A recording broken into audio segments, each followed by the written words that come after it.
Hey, this is Hopate Kaho, and you're listening to the Encouragers podcast.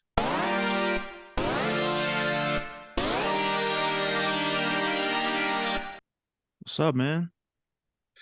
Chilling, man. Chilling, man. You just get off the grind or you still grinding? Just got off the grind. Just got off the grind. Right Let me on. I hear see you what's nice and how to clear. get. Yes, sir. There we go. There Yeah, we that's go. perfect. You see, you got your great image. Good to go, man. We are Oh live. yeah. Oh yeah. This is I we're mean, we're ready. not live, but Live, we're live. Yeah, we're we're live, we're live and rolling. direct.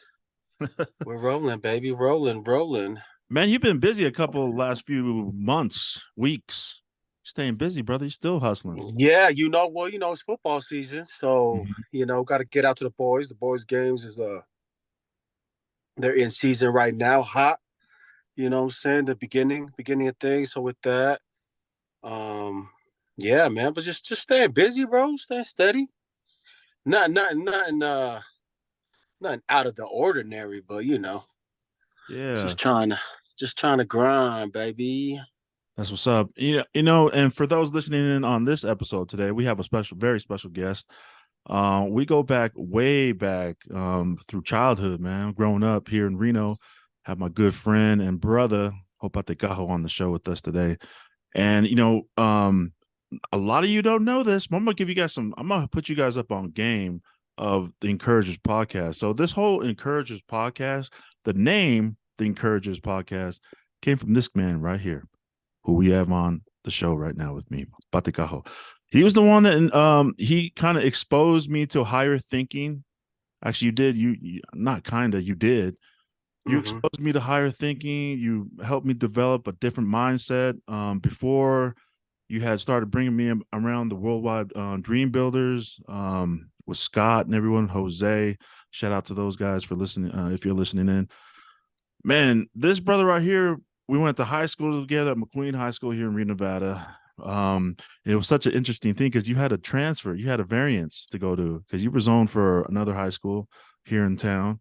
And one day I was walking through the halls, and all of a sudden, all of a sudden, I see this freshman because I think I'm a junior or something. Yeah, I'm a You're a no senior, bro. senior in high school. I'm walking Yeah. through senior. This is the first day of school. It's packed. McQueen is packed. Dude, the school hallways are packed. And all of a sudden, I was walking through, and I see this kid wearing a McQueen is I think it was a Friday, one of the first days of school, and you're wearing your jersey, and all of a sudden you look back to me, you go throw up the huge peace sign with a huge smile on your face because I didn't know you had, you know what I'm saying? You had made the Yeah. trip to McQueen. You had gotten the variance to Yes. sit out that year, freshman year, when you transfer within schools, Yeah. Yeah. you had to Right. sit Right. out. But this is my brother Bate, man. We go way back. We've had our ups and downs. We've had our arguments. We've had our, crying moments together. And he has been influential in my life, and especially us running this podcast. This whole name, The Encouragers, comes from this man right here. He was the one that brought it up. It was his idea for this podcast and the name of it. John Maxwell was one person that he exposed me to. I had no idea who John Maxwell was. Just thought it was some old white dude that just talked, just did a bunch of quotes. But it wasn't until I was Bate brought me around the people who he was with, and he exposed me to higher learning, higher thinking, and higher vibrational frequencies, man, and it just changed my life. So I want to give a round of applause to you, brother. I love you so much. Thank you for coming on and being on here with us. And I just wanted to tell everybody the roots, you know. Here on this podcast, we just talked to our friends and we just talked Right. to, Right. and so Fate, welcome to the show, man. I appreciate you for coming Yeah, on, yeah, making the no, time. no, no, for sure, man. Thanks for having me. First of all, thanks for that great introduction. You know what I'm saying? That kind of blew me out the waters a little bit there, but Bro, you've added so much um, value to my life. I just want people to know that. And it's true, through your no, ups and downs, you know vice what I'm saying? versa, bro. Vice versa, bro. Don't think that you didn't add any value to my life, bro. Because I can go on for days on that, bro. Because what I'm saying, when we started everything, you were there, and you were like the that media dude, that media connection that was able to. I mean, later on, but Right, right. going to what you were talking about, yeah. like McQueen, bro. Yeah, I still remember that, and you always talk about that, bro. Yo, who is this little ghetto fool walking down the hall, and it's birthday, bro. Yeah, you know what I mean? Because I remember that it was significant. Because me and you, I kept telling you, I was like, hey, I'm coming to McQueen my 8th grade year when I was that trainer. And Yeah. I think you're like a junior or sophomore Hmm. McQueen at that time. Or, Yeah. I don't think you believed me, bro. I don't think Mm. you believed that I was gonna come to McQueen, bro. And I think that's why you remember that hallway interaction or that memory, because I think that really like set the tone with you, be like, or shocked you into your head. Like I will remember this moment right here because this fool really showed up. But yeah, no, definitely McQueen. Shout out to McQueen Lancers, Lancer Pride, baby. But that's the Um, that's the who you were, man. Like growing up, yeah, you've always been a hustler. You always been right. You were a freshman. I was a senior in high school. You always hung around older people than you. You always hung around people that right. were a lot more mature than Yeah, you. dude. Yeah, you know what? And I think that kind of took its toll on me as well because me, I was like the so to say the kota all the time at that age group. You know what I'm saying? But I was like, man, what's this little youngster right here running around with us that doesn't even know how to change his diapers. You know what I'm saying? But I was always there because I really at that time I don't think I didn't have anyone to hang out with in my age group. Everyone that was kind of like who's who was Hmm. older. You, Tech, Brian, Gene, Moore, all the way down to Balu. You know what I'm saying? So definitely, I just learned that rubbed off on me, and I think I grew up a little bit more faster in a way when I was like kind of running around with the older dogs, the older boys. But yeah, man, I didn't know going back to your introduction, like I didn't know the whole encouragers was that. I Yeah, mean, what a name, first of all, you know what I'm saying? What a name, because we live in a time obviously where people are haters, bro. absolutely. People are haters, and people rather break down than build somebody up, you know what I mean? Hmm.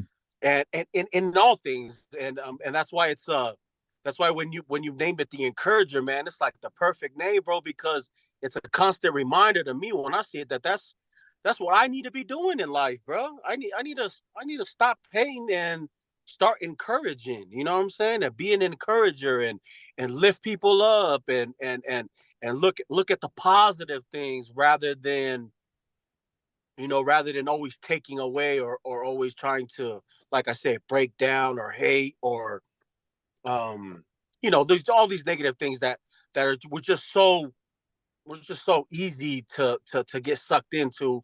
It kind of takes a minute for you to stop and really kind of push a positivity and push that positive vibration, like our brother Bob Marley always says. Yeah, no, it's something to be had because when I was hanging out with you and you were taking me to World Wide Dream Builders and Yes, exposing yes, me to the higher thinking and just different ways of thinking, man, that's something you always says like, man, more the world needs more encouragement. You would just say it at random times. I don't even know if you right, remember telling me all this, but you would say it at random yeah, time. We'd be sitting there, we go out Kaipo at the right, right, right, Harris yeah, here in yeah, Reno. Kaipo sessions, baby. You know what I'm saying? You would just say, man, you would always say that to me, man. I was like, Yeah. shoot. And that's where the idea of the encouragers name came from. It was from you, bro. 100%. No, That's no, all you. That's definitely, all man. credit to That's you. bro, that was just an idea. You took it and you put the rubber to the road, man, and made it go. You know what I'm saying? But, Because bro, huh? yeah. Yeah. No, and Oh, then no, no. What were you saying? no, I'm just how it all corresponds to even your kids now. Mm-hmm. And a lot of people don't know that well, maybe people do know, you have three sons that are currently playing football right now and two daughters. Yeah. They're Yes. all athletically inclined. They're all doing well. We got your oldest son, Ale. He is at UCLA currently. It's his senior Mm-hmm. year. He was Yep. obviously out of Alabama. Everyone Mm-hmm. knows he was at Alabama. Now he's won a national championship with them. He's finishing out, got his degree, Yep. graduated from UCLA, one of the toughest schools to attend, academically or even just to get in, So proud Right. shout out to Olive for accomplishing that amazing task, Yo, amazing yeah. accomplishment. And you got Vi, named after you. He is at San Diego State, also playing Mm-hmm. football. And then currently you have None, Jone, and he is at in Washington playing high school football as a freshman, starting as a freshman for one of more prominent high school programs in the Seattle area. And he's currently starting, and it looks like he's just running up numbers right now. But he reminds Right. me of how you went to school. Like you grew up hanging around a lot of older kids, and your son Sione, when we were running Reno Heat, a lot of people don't know this, but Bate, myself, and Sydney Helu, we started a program, a 7-on-7 program here for the kids in the Reno area, and it was called Reno Heat. And I was the media guy. Bate was one of the coaches, and Sydney was one of the coaches. Also, Diaz Dixon. Diaz, shout out to Diaz. Mm-hmm. He was our first quarterbacks coach in there. But None, your son, that's currently a freshman, slinging the ball to high school seniors up in the Seattle area, prominent high school out there. He was throwing the football to our high school seniors in on our 7-on-7 program. And so Yep. like it just goes to show your, I don't know, your mentality. You put your kids into a success, like places of success athletically, and for exposing them to higher thinking. And what is it like to see? Right. I mean, Shilne doing some of the things that you were doing as you were coming up. Well, yeah, yeah, no, definitely, definitely. Those guys, all three of those boys, you know, did had to do the work. First and foremost, I was just a Mm-hmm. kind of an anchor and more so of a you know, just a motivation from the back, from the background. But those all three of those boys had to do their work. But going on to what you're saying, nah, man, it's a proud moment, man. It's I, I'm proud. I'm proud, Right. and not in You an should be. Yeah. Of not in a like yeah, no, not like in an arrogant manner, but in course. a humble manner where just like where they kind of took what was being taught and what was being pushed and ran with it and obviously took it to levels that that's where they're at now, obviously. But yeah, no, Ali obviously as UCLA doing his thing, graduating, super proud. Via San Diego State doing his thing, about to graduate this year, um, next year, yeah, graduate next year. Super proud of that boy too. And then None, coming up right now in Washington, staying out there with his mom and the girls, um, just learning. I guess just following the the the blueprint of what was already set by his brothers. Mm. And I think more so with him being a quarterback, definitely it's I don't know. I feel there's more. Every position in football is a difficult position, is a hard and demanding position, and in all facets. But I feel the quarterback position is that one spot where you're Mr. Take It All or you're Mr. Take the Fall. You know what I'm saying? Like you're Oh, either the hero or the zero. There's no in between. You know what I'm saying? It's like and for him, he needs to be ready for that. When you're a linebacker, you can kind of shuffle off responsibilities and kind of do things where you can kind of not take it completely. But in that quarterback position, to me it's just you take everything, whether it's good, and you take everything, whether it's bad. So you better be that person that's in that has that balance that you can navigate during that during those ups and downs and whatever the situation is. You know what I'm saying? So, but yeah, no, definitely, man. Love those kids, love those boys. I'm just super proud of them, man. They just kind of make me feel sometimes inadequate, and to but at the same time remind me to be better, to push to be better, and to get up, you know what I'm saying? And to keep pushing for and striving for what I want to accomplish in life as well. You know, not just for them, but also they push me to, hey dad, come on man, what you want to do? You know what I'm saying? Let's get going, you know? So that's definitely proud of that and just super I don't know, man. Super happy and thank praise God. Praise God. Yeah, definitely, man. And you have two little baller girls too. Two, who is it? Lorraine, is she playing ball or are they Yeah, both in yeah, sports as well? Your Lorraine. two Yeah, youngest so daughters. yeah, so Ane is 13 and then Lorraine is 12, going to be 12 this year coming up here. Um but yeah, no, both girls are active too, man. Um Ane was wrestling. Um I think she was playing basketball. She was playing rugby, girls rugby. Um all the youth sports, out in Washington. uh Lorraine, Lo was doing the same things too. She was playing rugby, basketball right now. I don't think she wrestled. I'm not sure if she wrestled, but definitely they staying active. Shout out to to their mom out there for pushing that and making sure that the girls stay active and kind of like and the girls kind of just feed off of their brothers. You Mhm. know, their brothers are running and staying active, staying fit with football, sports, and they just want to do the same thing too. So they're doing good. They're doing good. So good spot right now. Yeah, man. Shout out to the girls, Anna and Lorraine. Lo, we love you. Love you guys if you have a chance to listen to this. Shout out to Lucy as well. Love you too, sis. And then man, yeah, just shout out to both of y'all for just, being great parents and pouring into your kids that way. And also shout out to Jake who just hopped on the show right now. So what's up, Jake? What's up, guys? How's everything going? Hey, Man, yo, Jake, what up? What's up? What's chilling, up? brother. Chilling.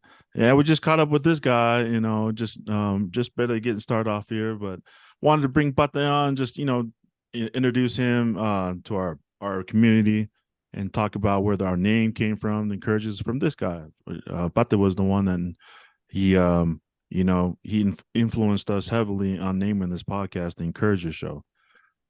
So I just wanted to show that, but Yeah, so I jumped in, I think at like a crucial point when Pate was you were asking a question too, notice, and then and mm, Pate kind of took it, but that so let's say you're an athlete, you're coming up in high school. What if you don't have the support from your parents? And how do you adopt that higher mindset that you guys were talking about when I jumped in? What are those steps? Unpack that a little bit for let's say we have a student athlete listening to this and coming up but doesn't have that family support. What do you do?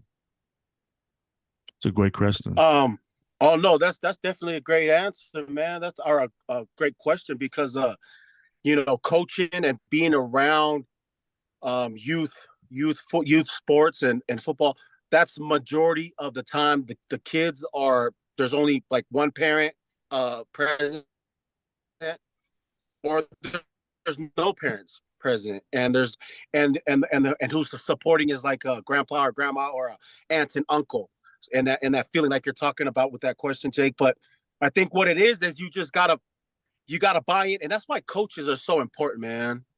Coaches and like in youth sports especially. Like I get it, high school, I get it in college, and I get it in the NFL. Like right, it's different a little bit, but yet the same. But when you're a youth coach, man, it's a crucial time in these boys what we were working with boys and these, but girls too, in these athletes' lives, man, because these kids have the potential to go all the way, but every kid has the potential to be something. You know what I'm saying? And during that time, like if when you're a coach, you're kind of that father figure, or that mother figure, whatever it is, Mentor. to that individual. Yeah, or that mentor, or that just that support. You're that support. You become that support. So that's why if I was an athlete coming up, with no support. Um, and I know it might be hard, but I would just kind of like buy into everything that's going on with that sports program. Like whatever the coaches are talking about, you know, kind of like getting into it a little bit deeper than, you know, than the next guy that kind of has all the support, all the family support there, just because like you kind of need it a little bit more, I think. and, Yeah, and no man. and no student athlete's going to want to hear this right now when they're going through their career, because they all want to be pro athletes. I think like all of us wanted to be, but those skill sets translate. That the stuff that you learn, assigning yourself to a mentor, going up to the coach, if you're in those shoes, make the effort on your end. I'd hope that the coaches will identify, but we're all human. We might miss things. So if you're a kid there, go to the coach, ask him what you can do. Ask for him to be your mentor to what are the things that you need to work on. But all those skill sets are going to end up helping you be successful in life and whatever you do by having a mentor help you go through the steps and see what you're missing, encouraging you, somebody that's done it before. I think that's the lesson you can take away there is you need help, all the athletic talent in the world, but if you don't have direction, not everybody's simply born with knowing the right path and making the right decisions. We reach out for help. The teamwork aspect of things helps you get where you want to go. Mm-hmm. Yeah, absolutely. Definitely. Absolutely. And and something that I've since I've been exposed to John Maxwell's teachings, fire Jake. Jake is swirling up his kava right now, his kava Oh bowl. yeah. Oh If you're watching yeah. the Clap, video version, clap, clap. fire, Clap, brother. clap. Ducky.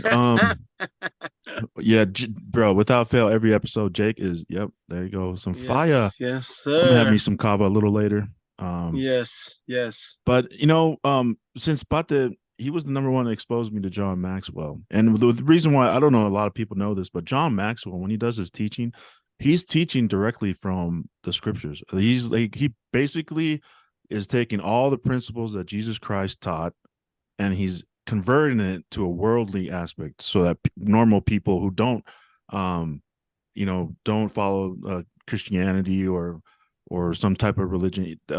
He makes it so that they can understand it too, but he teaches the principle he gathers from the scriptures, the Bible.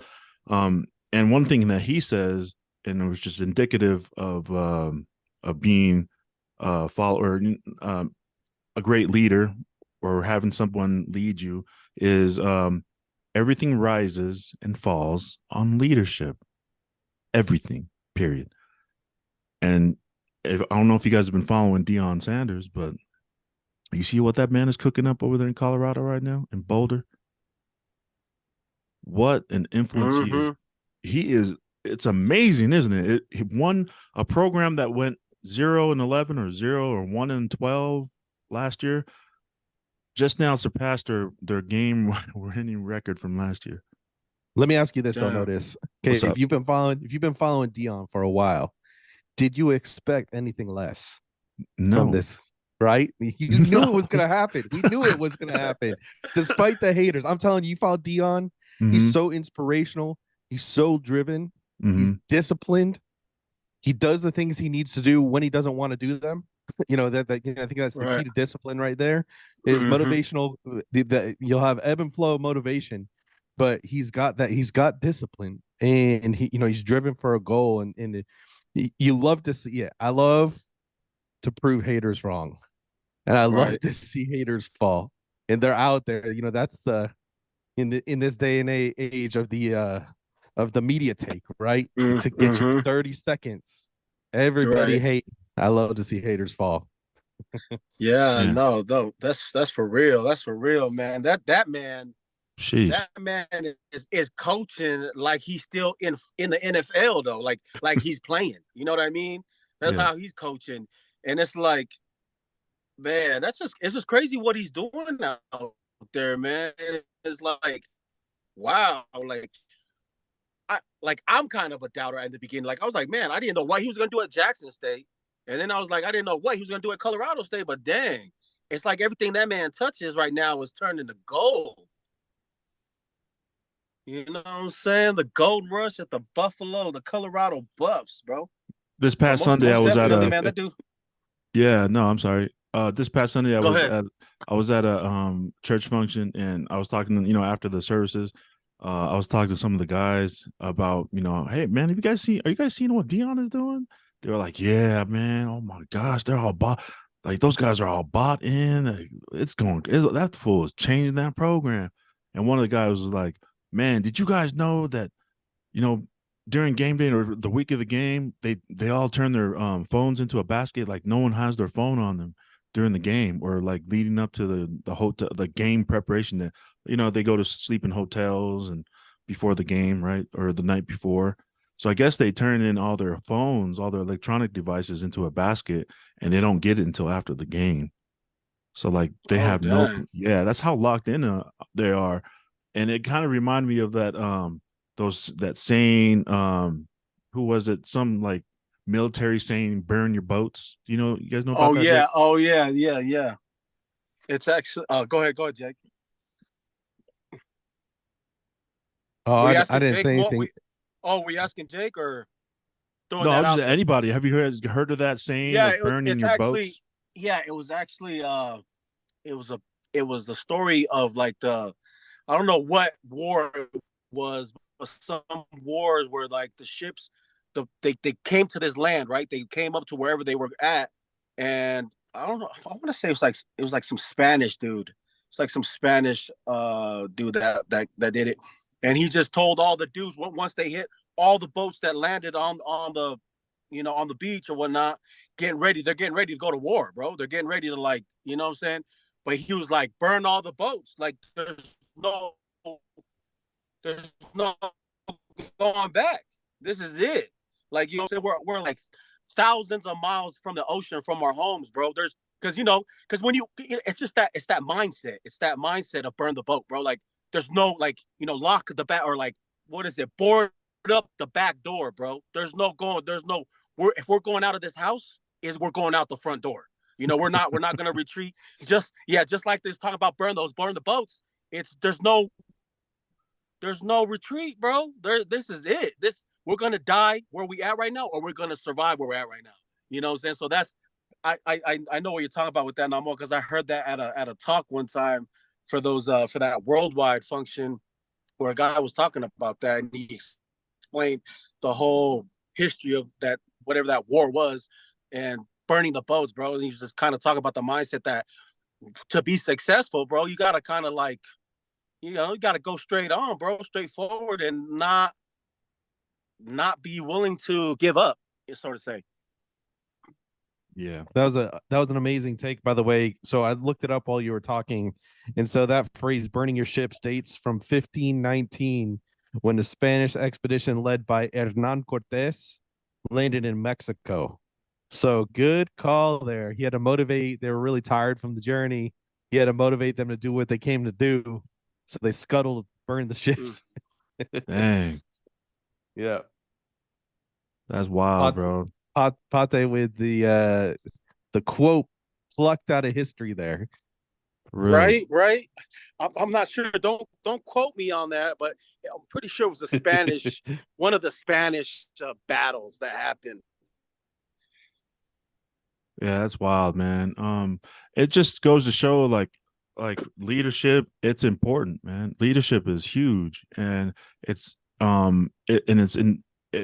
super important that you take yourself, you hold yourself accountable, and you have that winning mentality. And it's hard to develop that winning mentality at times.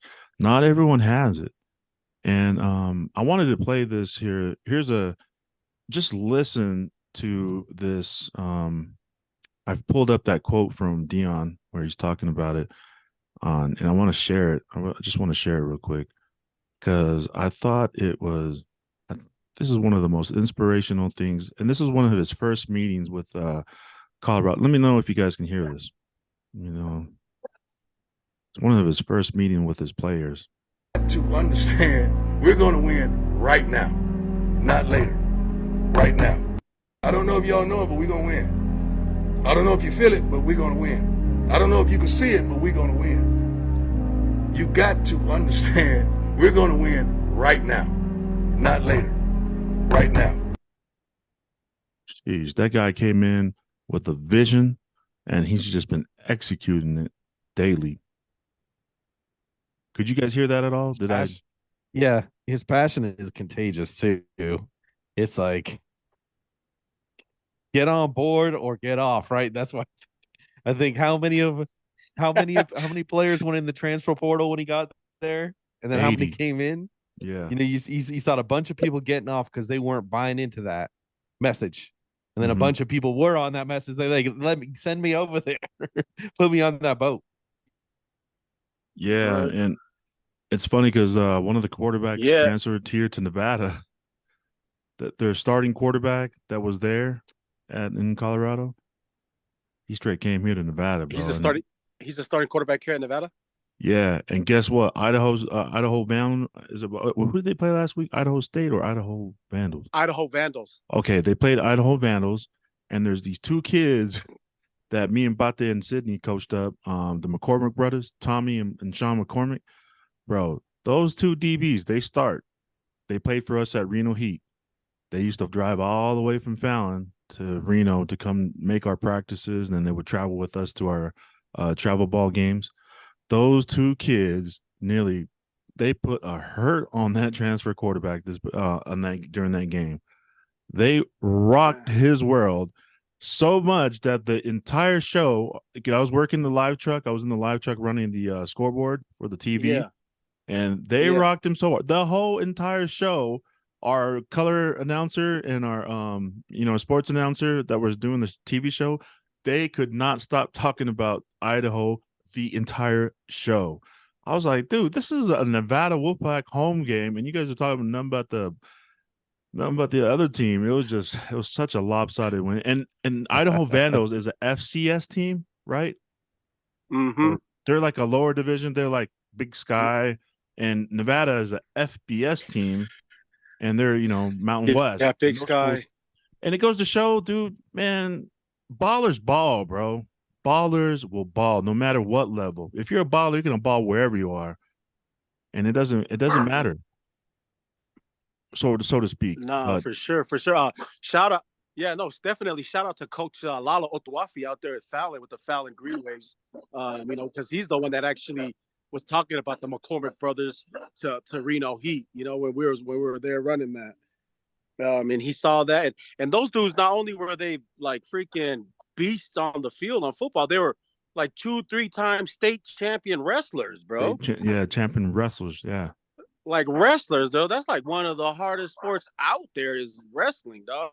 Like that's like invented from the times of the Greeks, and like it was one of like the first sports. You know what I'm saying? That was like the first sport invented was like wrestling, bro. And these dudes were like manhandling dudes on the mats, bro. Like I think Sean was like at 130s. I think he was at 130s at that time, and Tommy, I think he was a little bit heavier because he I think he was in like the 140s or weight class. Yeah, he's but taller those dudes than are Sean. just man. Those dudes are like those dudes are like Hulk Hogan, Ultimate Warrior on the freaking Fallon mats, bro, winning state championships, bro. I caught up with them at the game. Translate that just again. No, I know you did. I know you did that game, and the reason why Nevada's talking about them because Nevada was taking a dump, bro. The football team, you know what I'm saying? So they got to talk about something that's good, which is the McCormick brothers from Fallon, bro. These guys are from Nevada.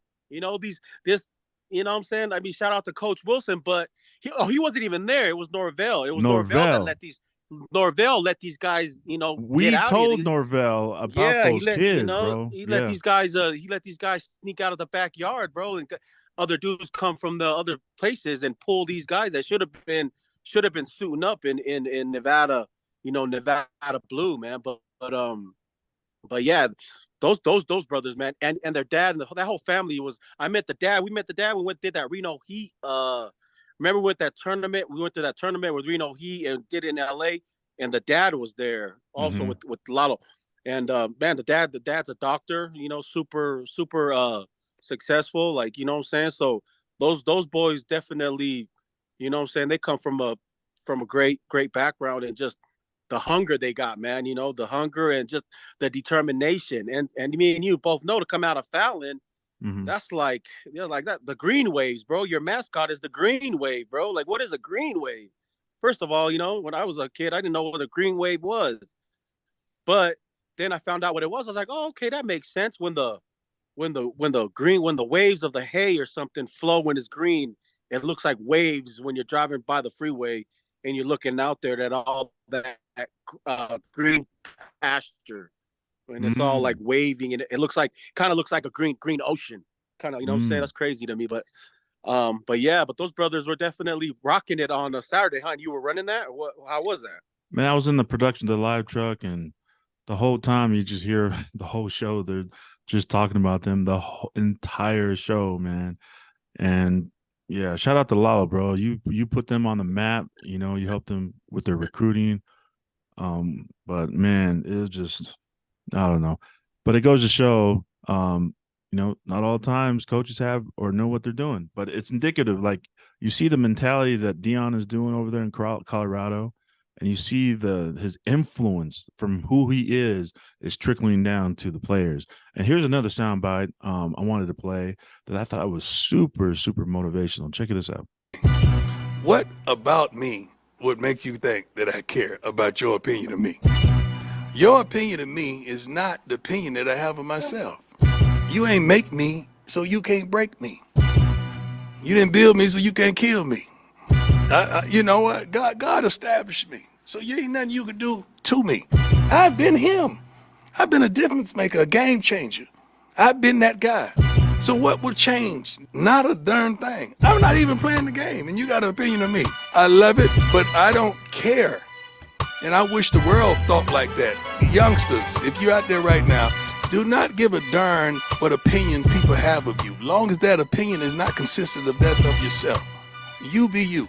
I'm not playing to make you feel good about me. I already feel good about me. I'm good. Message for the youngsters out there and the old school, not old fools. Oh man. I fool said, the old schools, not the old fools. Yeah, but the straight bars right there, man. He unpacks so many life principles, and just that little 10-15 second clip is just amazing, man. You hit it. I'm ready to suit up right now, bro, and give me the ball, coach. Put me in. You know what I'm saying? You didn't make me, so you can't break me. Right.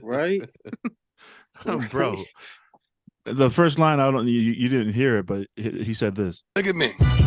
What about me would make you think that I care about your opinion of me? Mm. And that's a life principle. Like, seriously, he was trying to drop. Whenever he talks, I always watch the press conferences. Every game, every Alabama game, I always look up and try to see Nick Saban, see what he's saying after the press game. And then after this dude's press game, or since the season, the 2 games, I always look up and watch his press games from his games right now. And bro, it's just he drops fire bombs the whole entire time. Yeah, no, but he's absolutely right, though. You know what I mean? Like too many people, man, especially athletes, they care about what people think, man. You know, they care so much about what people think of them that it kind of like either, you know, paralyzes them. Some like it. Some take that and use that as motivation to boom, get to where they need to get. But the majority, I believe, you know, they care, and it kind of like hinders their game, and it, you know, sometimes it even paralyzes their game, but then they can't do nothing. But that's a powerful message, bro, to be like, hey, man, like, what? Why do you think I care about what you think of me, bro? Like, you know what I mean? So, and to be clear, he's talking about the haters, the media, the people that aren't in your camp, right? So if your dad, your mentor, your coach, listen to them, right? Listen, if they're in your camp, those people, listen to them. But social media in and of itself, brush that off your shoulder. You don't need none of that. You don't need you don't need any of that social media other than coach tape. Get some tape on film on there. Right, right, right.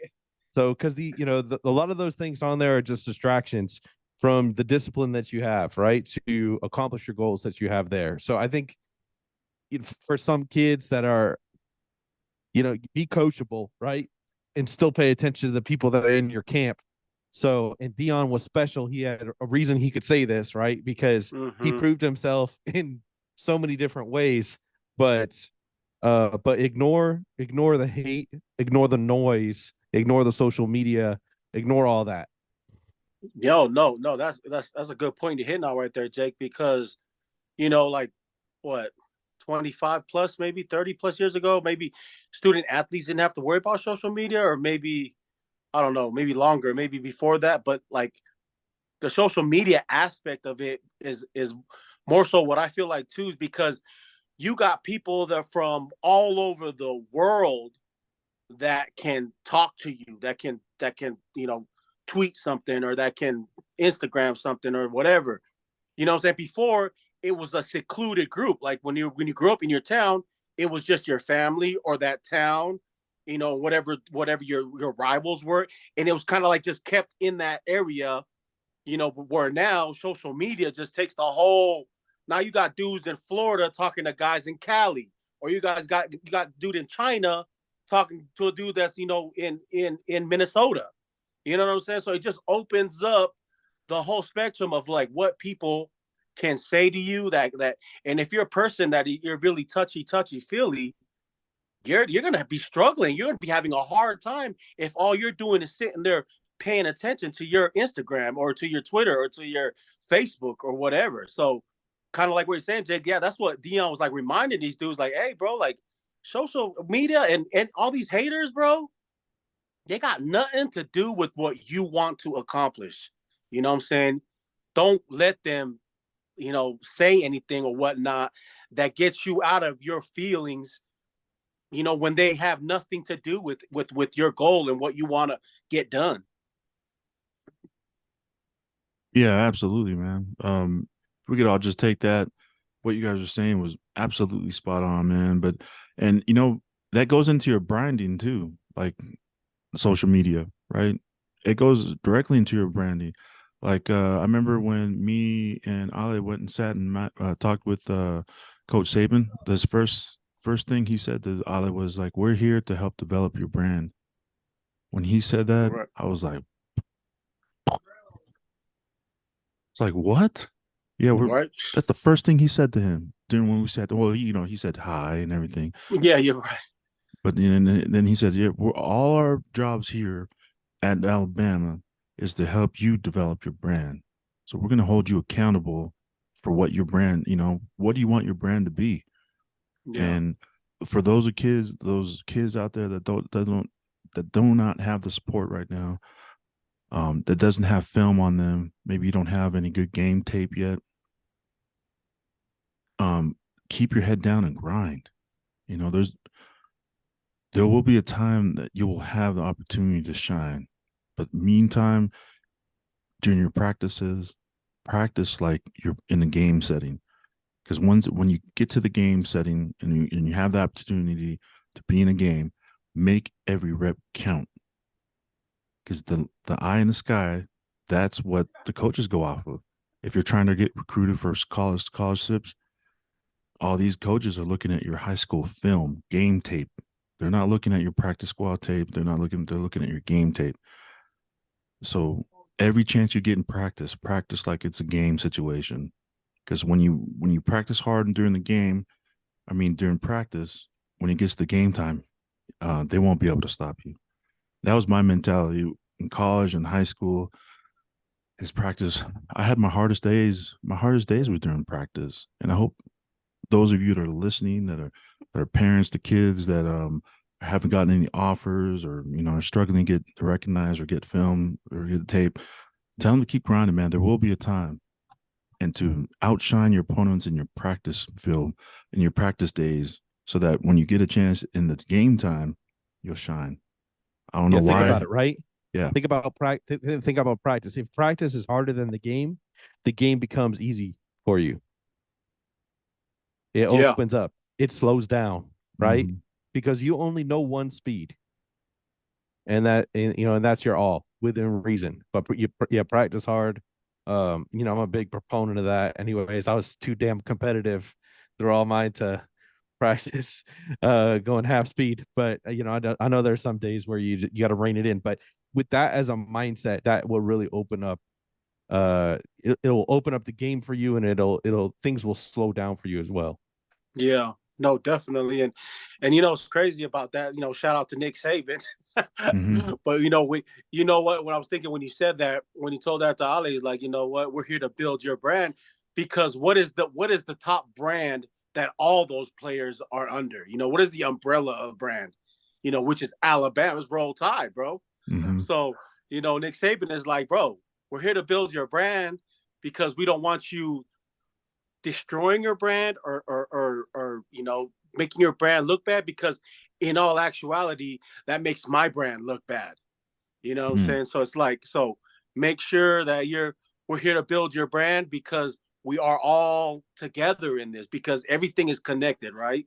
Mhm. Everything is connected, and when they're all connected and you're all firing in the same direction and same goals, the brand itself just it just keeps building, kind of like, that's why I like the attitude of the Alabama players when they talk about that, because a lot of these other schools, they talk about individual stats. What can the individual do, and the individual accolades that come, and they ask these kids almost, which is kind of like a setup, like, hey, are you worried about are you going to get the rushing yards, the most yards this year? Or, hey, are you gonna, talking to quarterbacks, are you passing for the most yards this year?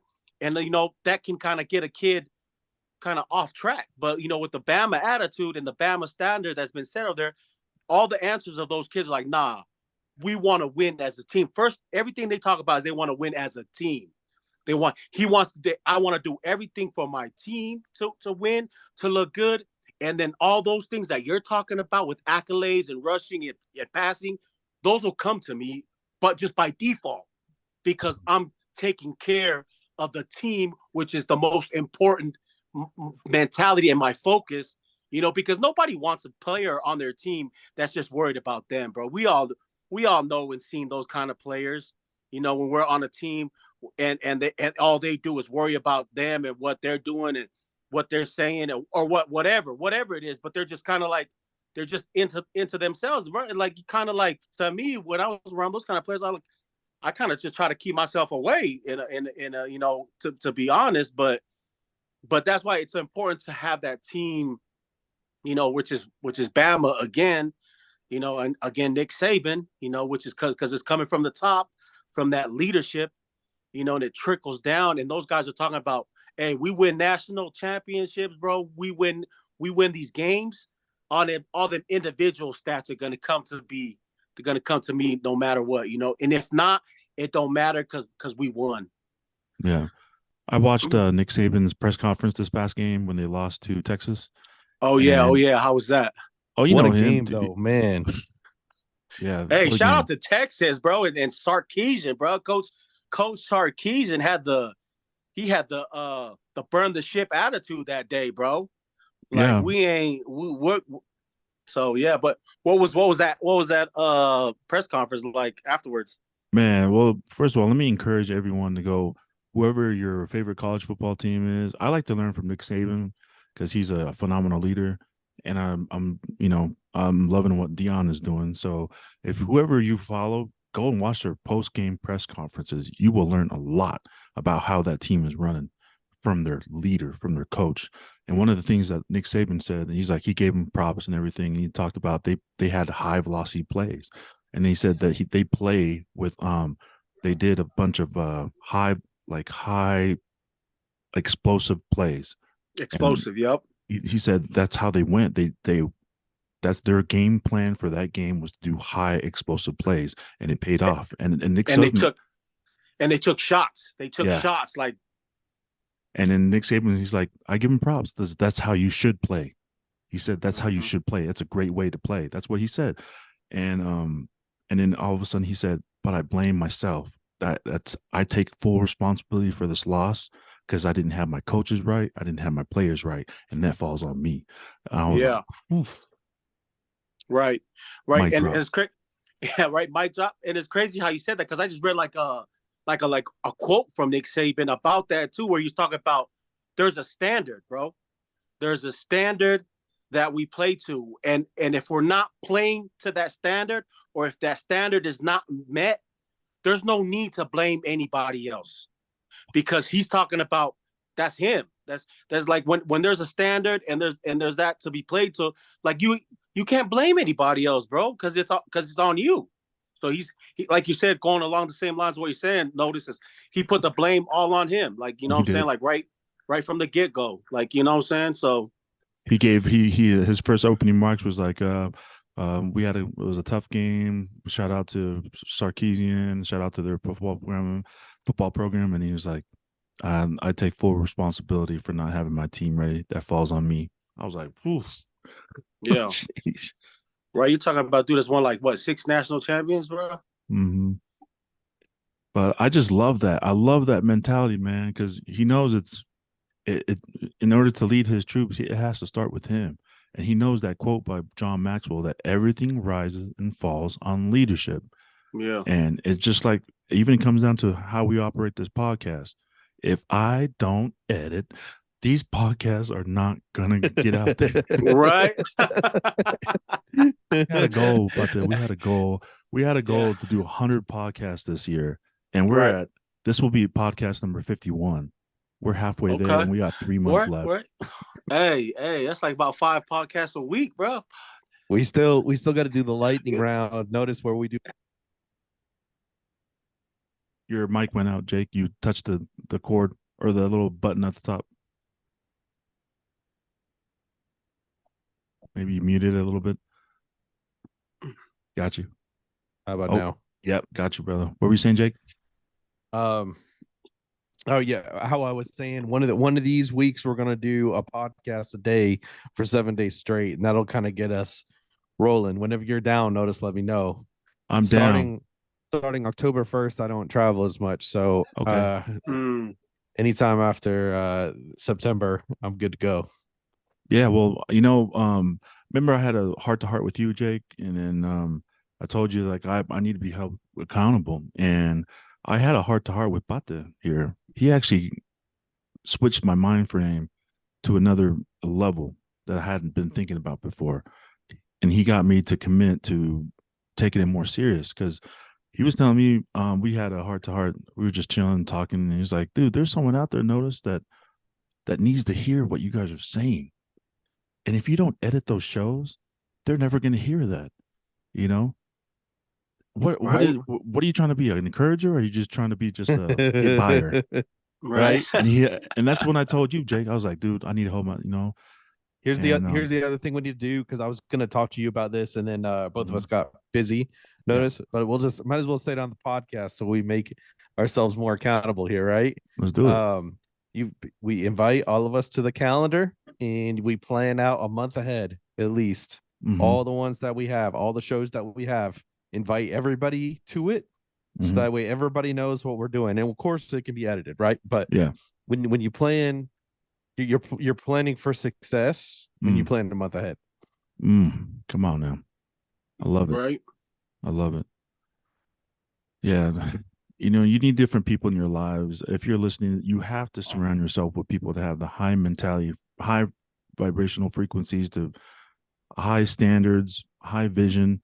Surround yourself with those people because they'll help you meet your goals, help you add more value to your life personally. And these two brothers that are on with us today and in our circle, in our podcast circle, do that for me. So I appreciate y'all for holding me accountable. But yeah, moving forward, man, we're going to be pumping these out. Shout out to Coach Paul, Tech, and Tonga, and Joe, our brother Joe. Love you guys. We'll be ripping these out soon. But I also wanted to just introduce the community, and I already ran this past by our podcast group, and we're always looking for encouragers. The world needs more encouragers, period. So I extended this to the family in our group text about adding Pate to our show, bringing him on as an encourager, and we'll see how it goes. But just there was an invite out to Pate to help add value to our community who tunes in all across this world globally that tunes into our podcast. So as an extension to you, Pate, if you would feel so inclined to whenever you have free time to jump on a podcast with us, we'd love to have your insight and your knowledge with us. So Oh yeah, oh we'll yeah, invite. for sure, definitely. Nah, it kind of go back to what you're talking about. Notice is like, this. I mean, we could be just kind of like shooting the bull, or kind of like have no kind of direction, or we can be like, what I'm saying, we can be intentional, bro. You know what I'm saying, and be intentional with what we're trying to do, and like I said, like I just felt with the name that you put on the podcast, with everyone and with everyone on it, it's just like yeah, like we gotta be encouraging, we gotta, and we just gotta be that positivity, bro. That man, it's just the world needs it, man. The world needs it, and that's why I made that comment to you where so it does. A lot of times we sit here and talk about the podcast and be like, or when you host a podcast, you're thinking you want 1 million viewers and 1 million followers and subscribers. Yes, we do want that. Yeah, I'm not saying we don't want that, but sometimes it's just that one person, bro, that's like listening every day and like, whoa, like learning something or using something, and that they didn't know about, and then that to help them better their life to some degree in whatever manner. And that's kind of like my outlook on this podcast as well. It's just kind of like going along with what you're saying. Like there's just one person, bro. We could just talk to one person every podcast that we add value, we helped, we've put a smile on their face, bro. That's the gold right there. You know what I'm saying? It's that priceless feelings or whatnot. Yeah, absolutely, man. Absolutely. But yeah, we'll get more of that. And I kind of like the just starting it out, but I've been listening to a lot of health podcasts as of lately. And Mhm. one that comes to mind is the Model Health Show. You guys heard of that? The The model model No. hell. the Model Health Show. It's on every podcast platform, but it's run by Sean Stevenson. I Mm. worked with him in Jamaica, shot some stuff for him. He runs the number one, what is it? The number one health and fitness podcast. It's called the Model Health Show. It's this um Sean Stevenson. Been listening to how he runs his, and he has like a outline. So right when Mhm. he talks, he has like what he's gonna talk about, and then he goes into it. I don't know. I kind of like that style just from listening from the health aspect of it, but I'll get what you're saying to have more like of a topic, a theme to talk about during the show. Like what are some Right, right. podcasts you guys listen to that are like that? With an agenda type. Yeah, like an agenda. That you're Yeah, saying? yeah. Mm, Like the way we've been flowing right now is like Joe Rogan, concrete right. podcast style, which is what I love. I love doing that like Right. that. But I'd say maybe mix it up. Notice if okay. you feel like it adds value. How about Hmm. you think this? You think it'll add value to, let's say we have a health podcast, right? And Hmm. you're like, I want to go over these 7 things. This is the order that we're gonna go in, blah blah blah blah blah. And you want to Mhm. lay it out, do that for that podcast. If for another one where we're just kicking back, we don't Yeah. need anything like that. So I would say whenever you think it adds value, do it. Oh, okay. Right. Yeah, I like that. Yeah. And like for me, like I did the Seth Rogen podcast, and I like the Hot Box with Mike Tyson, bro. Hmm. Mm, you You know never what I'm know where that saying? one's gonna go. Yeah, you never know where that's going, bro. And that's why people tune in, though. You know what I mean? Right. Right. But I like the just.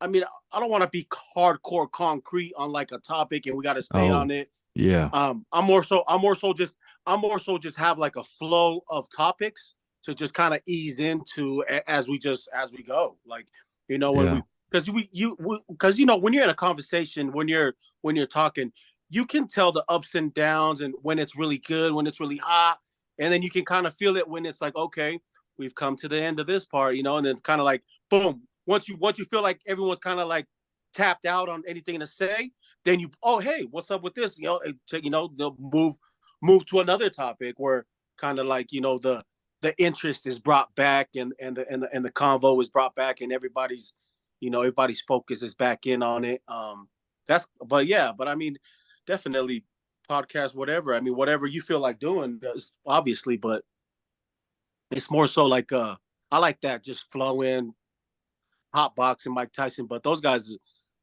are, man, those guys are doing all that kind of stuff. Yeah, man.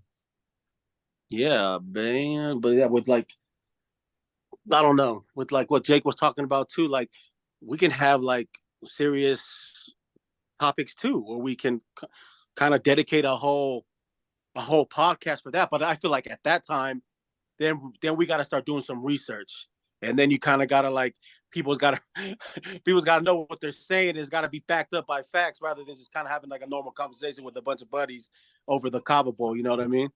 So Yeah, absolutely. Although So- sometimes that can be fun. So we just throw in a disclaimer. Yeah. And then you're covered. there you go, disclaimer. Yeah, I know, I Disclaimer, like that. because we are sometimes around that Cabo Bowl, and who knows, anything can go sometimes. And Right, sometimes that can right. be fun, right? So No, most definitely. Shoot. No, disclaimer for sure. You know what I'm saying? Yeah, absolutely. How do you say that in Tongan? Disclaimer. Disclaimer. Disclaimer. Hey, shirt I don't idea. I don't That's know a what that shirt is. idea right there. Yeah, that sounded Spanish a little bit. Disclaimer. How's the game when you went to Island? Yeah, the game Last game. was good, bro. San Game Diego was fire, State, man. San Diego State, yeah, Snapdragon Stadium in San Diego, which used to be the Chargers, the San Diego Chargers stadium. Oh, They broke that down. They blew that up and then they rebuilt it. wow. They rebuilt it into Snapdragon, where that's now San Diego State Aztec football home football field. Very nice. But definitely, it was great, man. It was great. Got to see the boys, man. The boys were doing their thing on the field, but more importantly, bro, got to see some family. Got to hang out with family, man. That's the And best. to me, yeah, man. To me, man, it's family, and the boys were there too, and just kind of like we hung out, got an Airbnb on this like nice view on this like I don't know, man, like mountain kind of looking down at this kind of like a valley-ish type with a bunch of just like, yeah, just it wasn't houses on the bottom, it was all just cactus and what I mean, I don't know, palm trees, whatever's out there, bro. Mhm. But that was a nice spot. The spot we had was a nice just on the back porch. We were just chilling. I was mixing. I had a Cabo Bowl there. Some of the guys, family was doing their thing, had some shots and mixing it up with the Jose Cuervo and things like that, whatever. But yeah, it was just chill with family and got to enjoy that and got to talk to the boys, man. Just that one-on-one time with the boys now, to me, man, is more. I just want more of that now. Kind of, and it's crazy because now that I'm getting older, I want to spend more time with my kids. Not especially my ones that are older. So because they're so busy, man. Being a student athlete, man. I didn't know this until then, man. And you guys probably know it more than me, but these dudes are busy, bro. There's a lot expected out of these student athletes, man, in these colleges. Not only to perform, on the field, but also in the classroom and just, the responsibilities and the just the things that they have to do and on a daily basis, bro. And the grind and the man, it's just crazy. So I totally give it up to my boys on that one, man, because I don't know if I could do it if I was there. But I mean, I guess it'd be like high school for me. I only went to class to play football, in high school. If Yeah. it wasn't for football, bro, I wouldn't go to class, bro. I'd be the dude standing outside by on the wall or on the hall, just, hey, are we done? Are we ready to, what are we doing next? What do we do after this? You Yeah, know what I'm for real. saying? But because of football, it kind of, I mean, which is a good thing for me, you know what I'm saying? I mean, it made me go to school. Like, not everyone's like me, but I think for college, I mean, when you're a student athlete, I think it's the same drive as well. But man, they just there's so much that they're asked to do, for being a student athlete. And then I had mixed feelings towards the NIL, like the name, image, and likeness kind of deal in the beginning when it Mhm. first came out, because I thought it was gonna I thought really it was going to change the sport. It was going to change college football, which it has. It has changed. I'm not going to say it didn't change it, but I feel like for these guys, man, these Johnny Manziels, bro, like, you know what I'm saying, and all these top players, high caliber and high tier, whatever, like that bring in millions to your program, like I think they should be compensated in some way. You know what I'm saying? But then what about the guy that just is the walk on that just showed up, that just kind of like glad to be on the team, glad to represent, wear that Notre Dame jersey, just fighting to, get in there. What about him? But man, I don't know. Sometimes But that guy makes it to the league right, there you and go. then That's balls it. out. There's it. That's it, bro. So it's like, I don't know, man. But I just feel there's just so much that these student athletes are supposed to do, man. Whether they're bringing in millions to the school or not, the daily grind that they have to put in every day. It's definitely, you definitely gotta make sure you're on top of it, or else, because it could be super easy just to let it go and let it pile up, and then all next thing you know, it's like I'm done. I'm too overwhelmed with this already. Jeez, yeah. I mean, I just went to JC junior college, but even then, it wasn't like what it is now. Not even Right, close. But right. we had even in my level of football, we had people doing homework for me. So I had people in my class. I was like, "Hey, man, tell me what the notes are so I can know Yeah. what this test is." Hey, But right, it's a whole different level now. Yeah. Shout out to right. all those student athletes out there, man, doing it, trying to do it for Big their time, families. big time, brother. But Big also time. there's just football and sports are just a short amount of time if you look at the whole span of your life. Mm-hmm. It's a short amount of Mm-hmm. time. So whatever knowledge, whatever skill set you can develop in college, whether it be, you know, whatever it may be, use that to your advantage for the longer term, for the rest of your life. You can use those skill sets for the rest of your life, what you learn over there. So football or any other sport doesn't last very Right, long. right. No, no, absolutely, man. But it's so crazy because it to those kids that play those sports, whether it's baseball, basketball, swimming, soccer, football, they've done it from such a young age that it seems like it's their whole life. You know what I mean? It seems like, so you got a kid that starts at 8 years old, 5 years old, goes all the way, and he doesn't finish his college career till he's 23. How many years of that in football did he put in already? Like, what, Yeah, that's 20 years or mm-hmm. 18 years, 15 years at least, maybe? Yeah. And then that's why I feel like a lot of these kids that play in sports, when they're done with their sport, they're like, what do I do next? Yeah. There's an Because they're, identity. Yeah. yeah, exactly, bro. Because Identity thing that yeah, happens. they tied their whole being to the sport, Mm. and that's why I try to tell my boys, man. I said football is something you do, but it's not who you are.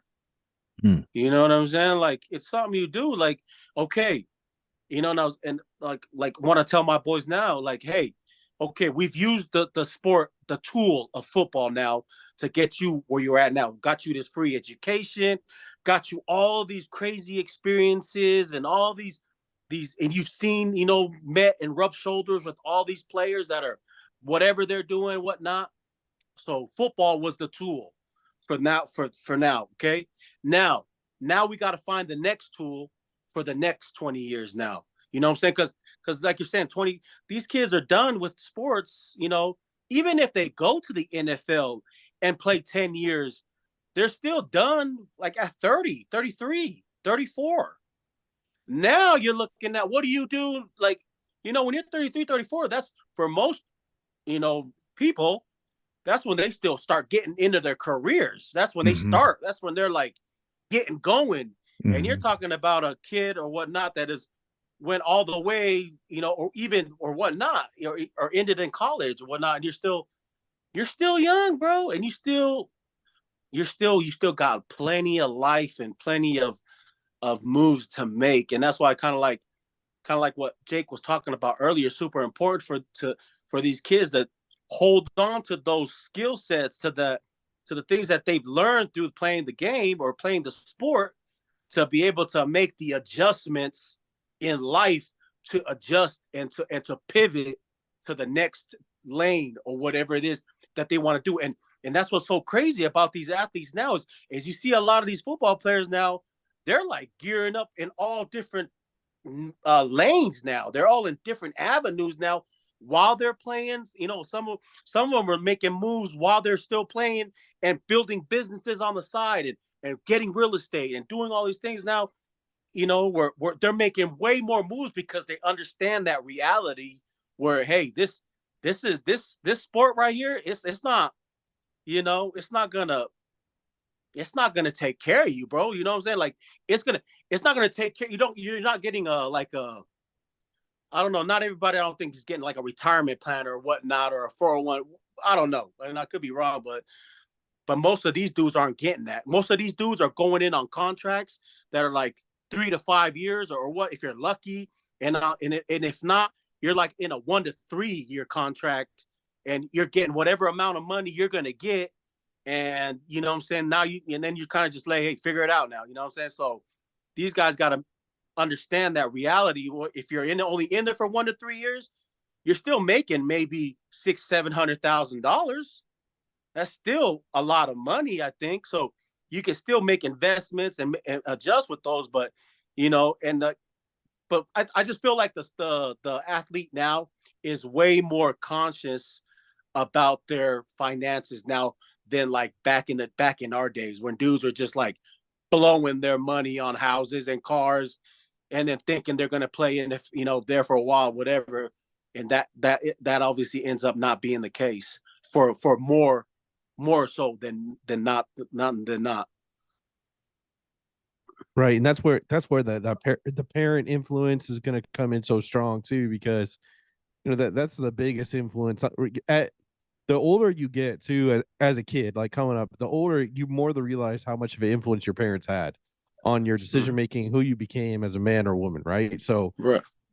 And I recognize that each day, and so I don't have any kids, but when I get there, that's one of the things I want to teach them. Be like, listen, real estate creates more millionaires than anything else. If you're lucky enough and blessed enough and talented enough and hardworking enough to get that shot, okay, you're not buying a Lambo in your mama house.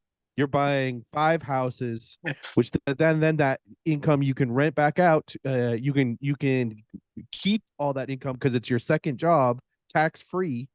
And now 5 years later, you could do the Lambo and the house if you want to, because now those 5 houses have become 15 or whatever. So that's right. That's the thing you got to teach the next generation of that's the mindset I want to have with the kids, is teaching them to think big in that way, right? And of course, like, put yourself back in those shoes, though. You don't want to hear that. No, you don't want to hear that. You wanted the Lambo in the house. Of course you were going to have a 13-year career. Of course you were going to, those were all the things that that self-belief was strong. And so again, the message we can pass over, there's so many great episodes that we've had, right, with like books. The number one path to success is somebody that the most successful people read books, a certain amount of books. I can't remember the exact stat notice, but that's the key to success. So as a parent, encouraging your kids to read, not just that, but you as the parent doing the reading too, so that you're on top of the game. So to teach them about real estate or to listen to some podcasts about it. But to your point, like, there's so much good information out there.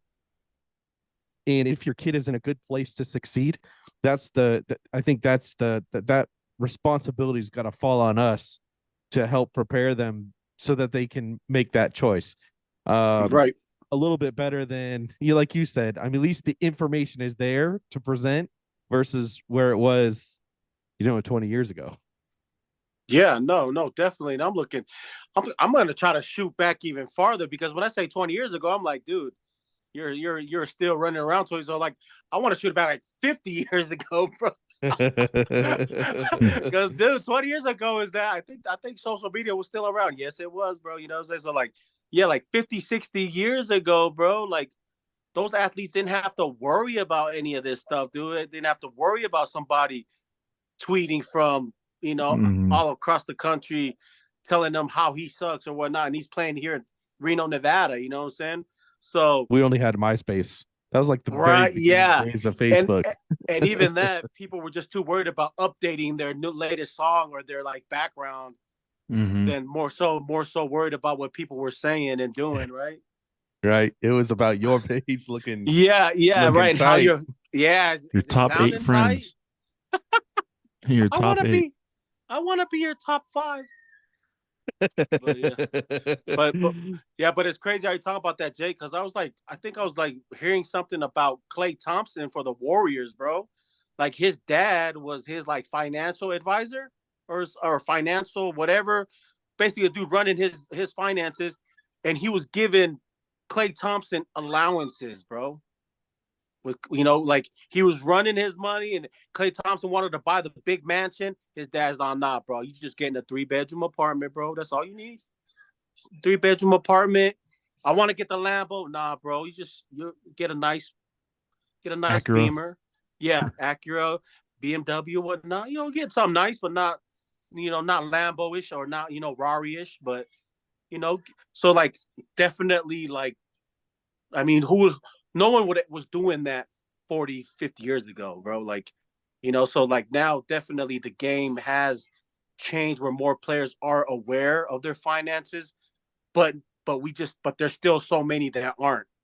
And and we gotta, do our part to educate whoever our sphere of influence is, who we're around, and if they so happen to be athletes or whatever field, just to kind of like, hey man, like that finances right there ain't gonna last forever. So you got to make some decisions with it, or some investments or whatnot, and or get with these people that or read this book, or hey, check out this podcast real quick. I think this will help you out.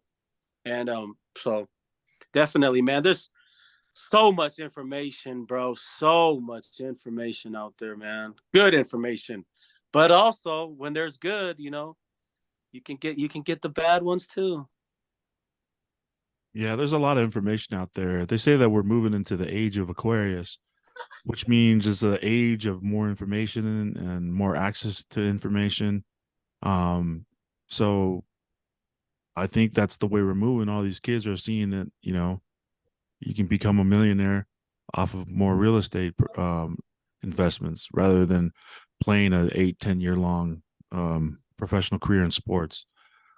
Or they know that information, that they leverage their professional career in sports to purchase those assets and stuff. So, I mean, we're in the age of information, and there's so many things that we could do for income other than playing professional sports. I mean, there's becoming affiliated marketing. Absolutely. Something that I've been looking into and working on personally, affiliate marketing. And also YouTube, having a YouTube channel, holding a podcast, even though it's not as lucrative right now, but we're going to be there someday with definitely, bro. Like that. I don't know if you guys watched the I Am Athlete and Pivot podcast. Yeah, but those dudes kind of started off the same thing. I mean, granted, they're like ex NFL players and stuff like that, which probably had more connections than us, but kind of they started during COVID. We did Kinda too. Actually, just before COVID, 2019. Right. Yeah, just kind of like, hey, let's just talk about stuff, and boom, boom, boom. One thing led to another, and the next thing you know, they're like selling and doing all these marketing and all these advertisements. And so it's, yeah, definitely the information age, bro. You know what I'm saying? It's kind of like I was thinking about what you were talking about that. So like, so we went from like the farmers, like right, we came here, we're like farmers and bakers and whatnot. Then we transitioned over to like the industrial age where we started building all that steel and all that, just big old Rockefellers and Carnegies and all that. And then now it's the information age. So definitely like you're saying, like there's so much things that are lucrative that just channeled correctly or channeled, right can make millions, bro. Can make millions just like that. And being a millionaire these days ain't nothing. You know what I mean? It's like that's nothing, bro. Like $1 million, like what? Come on, bro. Like the thing now is like what? Try to be a billionaire now, right? They're talking about being billionaires, bro. And these like what are they called? Mega, what are they? I don't know what they're called. Some word for them now, like the super. I forgot, bro. Super zillionaires or something. The elites. I don't know. Look at me. Some kind of. What about me would make you think that I care about your opinion of me? Your opinion of me is not the opinion that I have of myself. You ain't make me, so you can't break me. You didn't build me, so you can't kill me. You know what? God established me, so you ain't nothing you could do to me. I've been him. I've been a difference maker, a game changer. I've been that guy. So what would change? Not a darn thing. I'm not even playing the game, and you got an opinion of me. I love it, but I don't care. And I wish the world thought like that. Youngsters, if you're out there right now, do not give a darn what opinion people have of you, long as that opinion is not consistent of that of yourself. You be you. I'm not playing to make you feel good about me. I already feel good about me. I'm good. Message for the youngsters out there and the old school, not old fools. Oh yeah. It's crazy that track is from Nas, right? Mm-hmm. And that Nas, and that was like that's actually like kind of like people think that consider that to be one of the biggest or the best greatest of all time diss tracks. Mm-hmm. That right there it's called Ether, I think is what it's called, and he's dissing Jay-Z. But Jay-Z and Nas were dissing each other at that time. Jay-Z just got done running Nas up on one of his tracks, and then Nas came back with that one, boom, towards Jay-Z. But I mean, what's crazy is they're dissing each other, but they were getting hella rich. It's like dissing each other for money, man. Yeah, because everybody was buying their tracks, like thinking, like, what did Nas say about Jay-Z? What did Jay-Z say about Nas? It sells records, that's for sure. Right, Heck definitely. Yeah. But dang, though, prime time, baby. Dude, I just love what he's doing, man. I love it. Man, he's like, what? Gosh darn it! There's nothing you can do to me.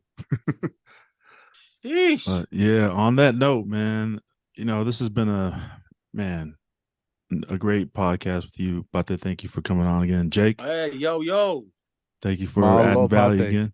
Malo notice. Is there anything that you guys want to hit on, touch on before we run this up, close this up? Yeah. Go for it, Jake. Jake's putting his cup of kava to the camera. Yeah. Speaking of which, I have a meeting at my local FKP chapter right after this. So I'm nice. They're running at headquarters SHQ tonight. Little nightcap. Yes, sir. Yeah, man. You ain't make me, so you can't break me. It's my favorite line. You didn't build me, so you can't kill me. I've been him. What he said. I've been him. You know what I mean? I've been that guy. He's spitting facts, bro. Like that is legit. He played at the highest levels. Two different sports, and went to the highest, like Super Bowl. Parts of Super Bowl and the World Series. Yeah. And played offense and defense. In one of the sports, right? Yeah, and then played the same sport in the same day. Flew from one sport to Mhm. the other sport in the same day. Started in the morning here with the Falcons, and then boom, ended up at night with the Braves. You know what I'm saying? Bro, it's Closing it out different. with the so what he's talking about, I mean, bro, that's experience, bro. That's not coming from nowhere. Like that's experience talking right there, bro. Mhm. You know what I'm saying? That's not, and you can't, and experience, like it's like, what is it? What is it saying? It's something like opinions are at the mercies of experience. Oh, Like, wow. yeah, bro. Because like when someone's is in the battle, bro. When someone's in the battle of the, right there, he ain't worried about the dude that's sitting on the bleachers, like telling them that, hey, duck or make a right or throw it like this. He's like, nah, bro, I'm in here, bro. You can't tell me nothing. You gonna say something, Jay? So, No, I'm just laughing. Yeah. bro, yeah, no, prime time, bro. Yeah, if I gotta say something right now, all I'm gonna say is shout out to prime time, Dion, bro, for what he's doing, man. I mean, because right now it's big Look at his time, bro. sons. Look at his son. Yeah, yeah, and I think one of his sons is the one running all his media. Yeah. All the media that he has is one of his sons doing that too. Then you Mhm. got the son being the quarterback, running the game on the field, bro. So that dude is like, I actually watched the documentary of his. It was on Amazon, I think it was Prime, yeah, Prime, where it was called Prime Time, and Mhm. it talked about him. Like it was like a three series documentary about just where he's at and what he was doing at Jackson State, Yeah. and how he was like doing that. So but that was a pretty good podcast um about him. So, but yeah, shout out to him, bro, because definitely being an encourager, bro. He's definitely encouraging. Let me ask you guys Definitely this. You think, because there's a lot of media and attention. I think he had like the first game against TCU, there were 7 million people that watched it or streams. And then when they played Nebraska, it went up to 8 million. It was like one of the right. most watched games, right? Are you see how much influence he has in all of that? And you see how he's using that influence to empower his own kids, and also the kids that are underneath him. And then did Yeah.